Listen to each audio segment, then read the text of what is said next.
The spacesuit suddenly turned white, which meant his body had been poisoned. Kitai quickly opened his palm to check, and sure enough, a leech had latched onto the back of his hand. He forcefully shook it off, but the wound on his hand had already begun to turn black. Then, his face started swelling, and his consciousness became hazy. He hurriedly asked his father for help, but his father remained calm. You are going to have to administer the antitoxin in sequence. Inject yourself with a clear liquid first. Do it now. Kitai took off the backpack from his back and searched for the first dose of treatment. Now the second. ASAP. To your left, Kitai. Left! I can't feel my hands. I can't feel my hands.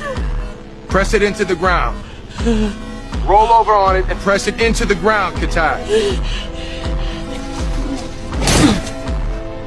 The antidote injection was successful. Kitai was finally out of danger, but seeing his child sleep peacefully, his father was still very nervous. This was because, on Earth 1,000 years later, the temperature difference between day and night was extreme, and plants had evolved protective mechanisms. If his son didn't find a geothermal zone before dark, survival would be impossible. As the spacesuit regained its color, Kitai finally woke up. His father breathed a sigh of relief and quickly guided him to the geothermal zone. However, when Kitai checked the supplies, he realized that 2 bottles of breathing liquid had been damaged. This could prevent him from reaching the destination, but Kitai chose to hide it from his father. Little did he know, his father had already discovered it. The next day, Kitai found the bodies of a group of monkeys on the road, which meant there must be a monster nearby. For safety, Kitai decided to change the route, but this decision led him to a cliff. His father had no choice but to expose Kitai's lie. Now showing me the case.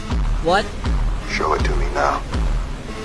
Kitai opened the backpack, and according to the computer display, the 2 bottles of breathing liquid would only last 2 days. However, bypassing the cliff to reach the destination would take 3 days, unless he could jump from the cliff to the waterfall below, which would give him just enough time. This method was too risky, and his father ordered him to halt the mission, but Kitai was reluctant to obey.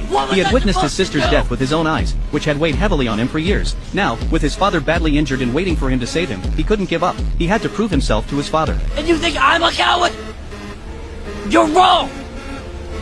I'm not a coward! You're the coward! I'm not a coward!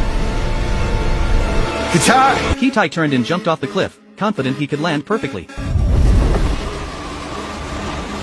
Kitai, you've got incoming. Do you copy? You've got incoming. But then an eagle appeared above his head.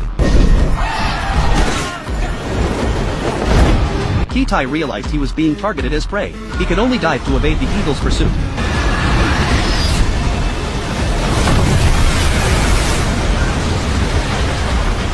But he still underestimated the bird's capabilities. Kitai!